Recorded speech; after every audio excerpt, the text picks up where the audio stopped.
Today we're talking to St Albans City manager Ian Allinson after the Saints have gone down to a 3-0 home defeat to Ebbsfleet United in National League South with a much changed side. It's been a traumatic week. We'll come to that in a minute, Ian. We'll start with today's game. No great surprise, I think, to most people, but we lost. Second half, we put up a bit of a fight though. Yeah, I think we put up a fight for the first 30-35 minutes. We just had 5 minutes of madness again. We failed to clear our lines on a couple of occasions, and we got undone with a soft goal from a throw. Didn't get back and get it shaped quickly enough. Got undone with a good free kick. Was it a foul? We have to question that. And then the third goal was a horrendous mistake by young Joe. But for 30 minutes I felt we was in the game. As I say, we started off quite brightly with a couple of half chances. The shape was really good, and then unfortunately we had that 6-7 minutes of madness where we totally undone all the good work we'd done. Pleased to get us in at half time, get some shape about us, and second half I thought the lads were excellent. They performed very, very well, played some good football, and had one or two sort of half chances themselves, though we were going to always leave ourselves a little bit exposed at the back. There's no coming back from 3-0 against a side like Ebbsfleet. I think that's fairly obvious. But as you say, we did give it a go. Maybe Ebbsfleet took their foot off the pedal a little bit as well. Yeah, I think any team that they've got there will always not overextend in terms of trying to get the fourth and the fifth and the sixth. Though they created some chances, it wasn't as many as they did in that 15-minute spell before half time. But you know, they defend well. They're a very, very organised side. You know, they're full time in terms of the fitness levels, and they've got a good side. And Mac has done a great job there. Got good players, and their energy and their work rate and their commitment to get back into their shape very quickly was really impressive. And they were very, very difficult to break down when we did counter attack against them. We went into the match on the back of a record of 1 win in 15. Did you fancy our chances of improving it? Yeah, I think every time we play football, I've always said it, I'm never going to a game of football thinking that we're going to lose a game of football, and I really believe before the game that we would get something out of today's game. And I have to be positive, and I have to be positive in terms of where the players are, and I thought the response today was outstanding. And we'll prepare again this week for Gosport next week, and I'll expect us to go in and try and win the game, and I expect us to win the game. And but that's all the way I've always been. There's no negativity in where I want to be in terms of winning games of football. We need to be positive, the whole club needs to be positive, and we have to take it forward. And I thought the supporters were absolutely brilliant today. You know, they stayed with the boys, and at 3-0 they could have quite easily turned on them, but they were absolutely brilliant. They kept going with them, kept giving them support, and it goes a long way where we are at the moment. It's funny at times the supporters have been quiet, but today we went a goal down. As you say, they really did try and lift the lads. Yeah, and that's all we asked for at the end of the day. We asked for everybody to come together as a club. We are going through a really difficult period, but that's football at the end of the day, and it's how much you learn from the difficult period you're going through, and whether you come out the other side stronger. I certainly know I'll come out the other side stronger, and with a more positive attitude, and hopefully we can take that forward, as we said there, to the rest of the season with 8 more games to go. Well, we have to go through this week's events, obviously, and it started rather shakily with the club stand set on fire. Bit of scorching down there we can see, but hopefully nothing too serious. Then more serious events off the pitch. You had a bit of a clear out during the week. We start with Ben Martin, 277 games, and you let him go on Thursday. I think if we start with Ben, I think we can name all 4 really. At the end of the day, it was just where I want to be for the remaining 8 or 9 games of the season. It's where I want to be in terms of the last 7 weeks of this season. And unfortunately 4 players were released this week. When I say released, obviously we did a transfer with Chelmsford for Louis. I think also in terms of the progression of the football club in the next sort of 6 or 7, 8 weeks, and where we're going to go in the summer to what we're going to try and put together for next season. So a lot of the decisions was made to just change things slightly in terms of what we wanted in personnel we wanted and where we want to go to. And unfortunately 4 players, you know, lost their positions at St Albans City Football Club.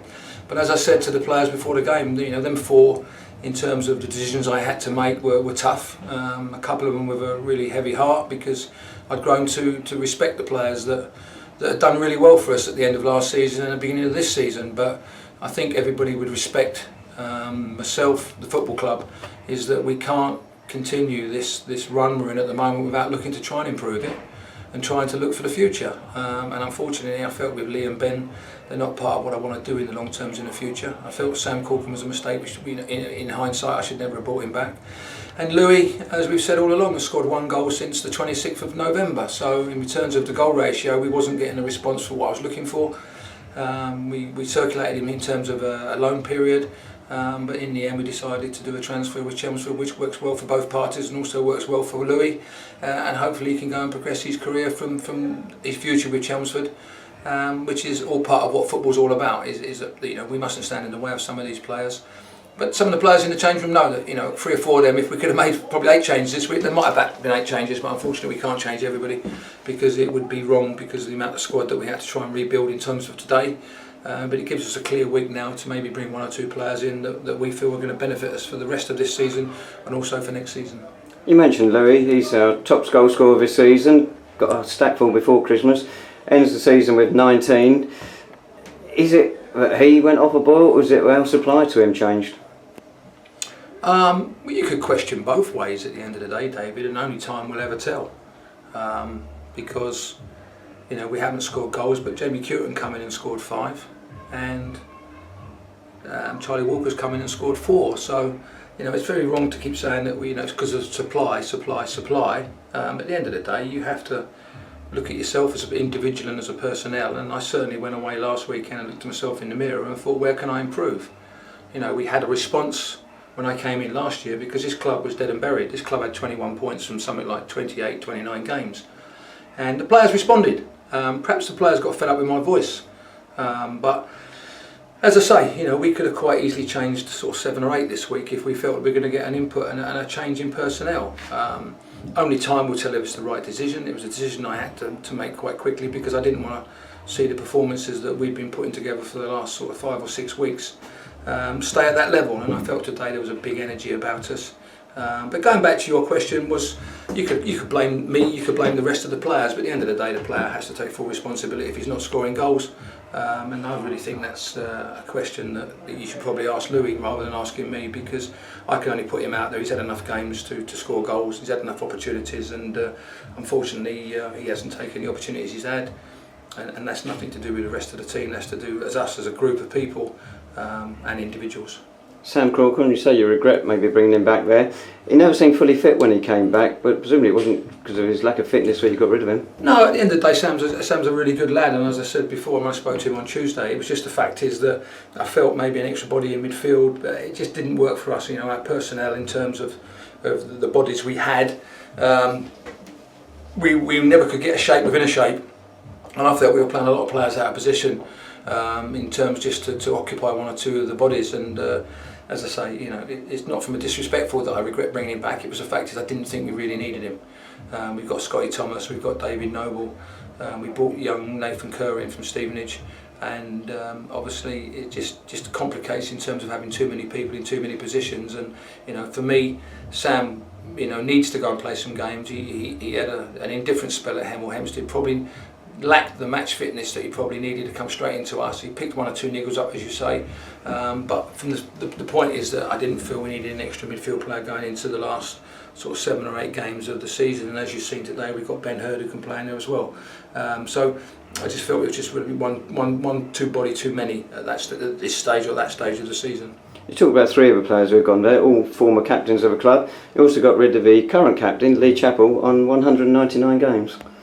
Well, I didn't know that, as I say, in the end of the day, but I can't be sentimental, David. We've just lost or something about one game in 16. I haven't got time to be sentimental, as I said to you there.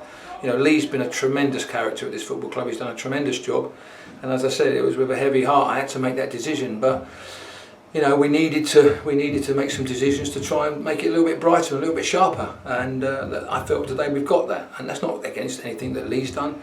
It's because I just felt we need to bring some different personnel in, just to liven it up. And I felt we got a response today. And as I said earlier, only time will tell whether it's the right decisions or not.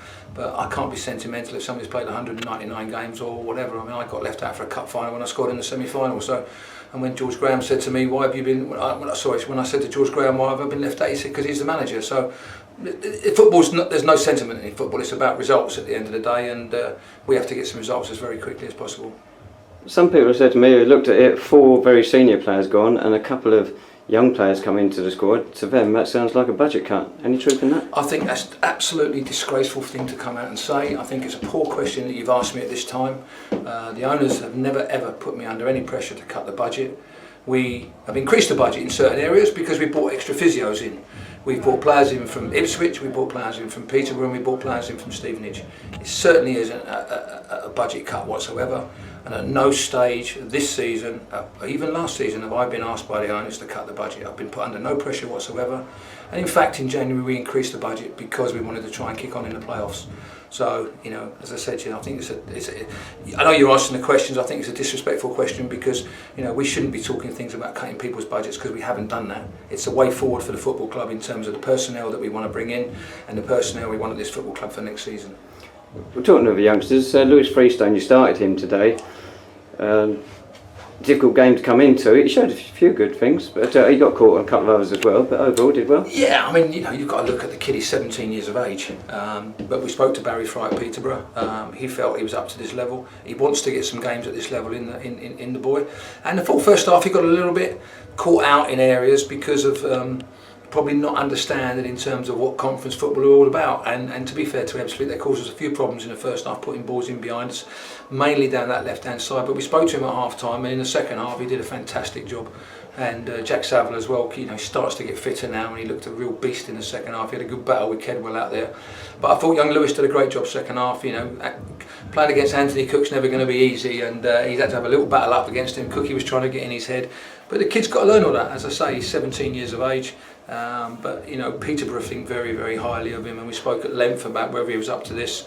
And they actually think they actually don't think he's that far away from their first team at the moment, which is good from our point of view that they trust us to look after him and bring him through over the next couple of weeks. With the squad now in, Tom Bender obviously out from the rest of the season, I believe, and Scott Thomas, they're the only players who were here before you joined, so whatever happens in the future, now it's very much your squad and you can shape it exactly as you want it, which you have done it already, obviously. Well, we have. I mean, Tom's hopefully, looking at Tom Bender, he's come in today, he's had the sling taken off and he's got quite a bit of movement in there, so hopefully he might be back in the next sort of 3 or 4 weeks, so it'd be good to have him back because we've missed him. But yeah, that's football at the end of the day. You know, as I said earlier, I come in here a year ago and this club had 21 points. And you know, the players did well last season, the players done well the first half of this season, but the second half of the season hasn't been good enough. So you have to look at a consistent basis. So, you know, why did this football club have 21 points at this stage last season or at this stage in February last season? Because you have to ask long, hard questions if something's not quite right, whether it's the personnel, whether it's mental, in terms of where the players are, in terms of the mental capability to keep on with what they're trying to do, or whether it's down to the fact is that the concentration levels isn't as good as what it is. At the moment, as you see with Ebbsfleet today, they've got every player switched on to doing a job. You've got every player pushing for promotion, and we've lost our way since the 10th of December. And we have to get back on very, very quickly. And I could keep the personnel here, I could keep exactly what we had. Would we have won another game this season? I'm not so sure if we would have done, because at the end of the day we wasn't good enough. So unless I look to try and improve us, look to try and get us back on the front foot and win some games, then it's going to be very, very tough for the rest of the season. And as I say, them 4 players lost their jobs, but that could have quite easily been 7 and 8 over the last sort of 5 or 6 days. You obviously got more than one eye on next season now. Can we expect some faces coming in next week or so, or are you going to hold back until you get the players you want for next year? No, I think we need to try and improve, as I said before. And you know, you hear people and you listen to rubbish being again spoken that we've pulled the plug on not getting the playoffs this year. You listen, we've got 24 points to play for, and I wouldn't stand here in front of you now and say that we're giving up the ghost. Absolutely no way. And nobody knows what I'm really like. I mean, I'm fighting for our lives today. I'm actually arguing with a referee, questioning things that have been going on today. I'm not going to give this up. We've got 24 points. If we went and got 24 points now, who's to say where we're going to be? So for people to come out and say we're cutting the budget, for people to say we've given up the ghost, absolutely not at all. We're working harder than ever. We're watching games week in, week out, day in, day out, and we're trying to bring players in. Now we've got a list probably of about 8 or 9 players that we like. We've all watched them over the last 2 or 3 weeks. We'll watch them again over the next week or two. 1 or 2 are on contracts with clubs that we can't do nothing about, but it'll be questions of whether we can take them for the rest of the season and maybe take them off the club's wage bill for the rest of the season. But they're things that we're going to have to work hard on this week. As I say, I made big decisions after last weekend. I felt the energy level at the football club wasn't to where I wanted it, and the personnel and the performances wasn't to where I wanted it. and some big decisions had to be made. As I said, I made a few of them with a heavy heart, and it was tough. But unfortunately, you know, you brought in to do this job, and it's got to be some tough decisions if we want to try and move this football club forward. We've had this long run, what's say, 1 win in 16. We just had 3 successive home games. We were hoping it was a chance to arrest the slide, but 3 defeats and no goals scored. We go to Gosport next week. They're the same boat as us, 1 win in 16. Well, and as I say, if it doesn't work out, the one thing we've got to try and do is we've got to try and keep these boys focused. We've got to try and keep them on the front foot. But I certainly see loads and loads of positives today.